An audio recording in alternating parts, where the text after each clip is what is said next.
Alain, propos d'un Normand. Technicien ou magicien? Technicien ou magicien?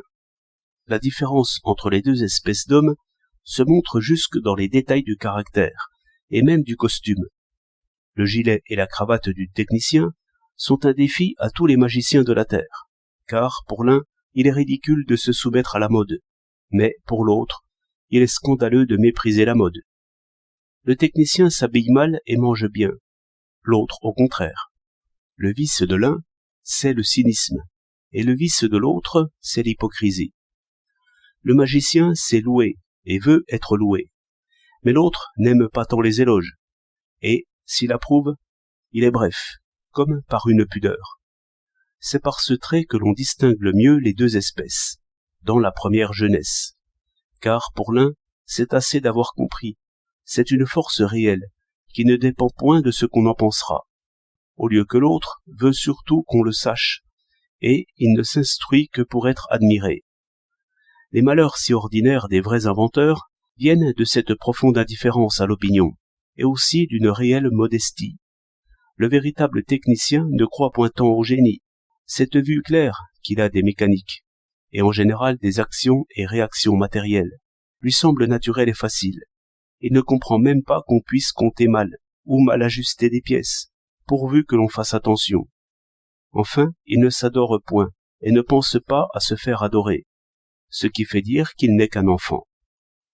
L'autre est tout de suite un petit homme par les passions, par la honte, par l'orgueil, et par cette fausse modestie qui n'est que ruse ou flatterie. Toujours, il détourne ses yeux de la mécanique pour étudier l'homme à qui il la vendra. C'est un discoureur, c'est un technicien de la persuasion, d'où il suit qu'il a bientôt un tact admirable et une apparence de savoir, mais au-dedans une ignorance profonde, ou une incroyable confusion. L'orgueil, l'ambition, l'intérêt sont comme ces lanternes, qui éclairent le dehors des choses. Mais son but est toujours d'agir sur les hommes, et le savoir n'est qu'un moyen. Savant autant qu'il faut pour embarrasser, pour réfuter, pour vaincre. Il est né tyran, donc flatteur. César connaissait tous les citoyens par leur nom. Menteur? Non, c'est mal parler. Ce qui est utile à dire est pour lui la vérité même. Cela explique l'avocat. L'expérience décisive à ses yeux se fait sur les hommes, non sur les choses. Il cherche des arguments, il les essaie, il les combine. Voilà sa chimie. Il pèse les hommes, il mesure leurs désirs, leurs passions, leurs vices. Voilà sa physique. Il est psychologue. Ce sceptique ne croit même qu'à cela, au lieu que le technicien méprise ce genre d'études sur ses semblables et sur lui-même.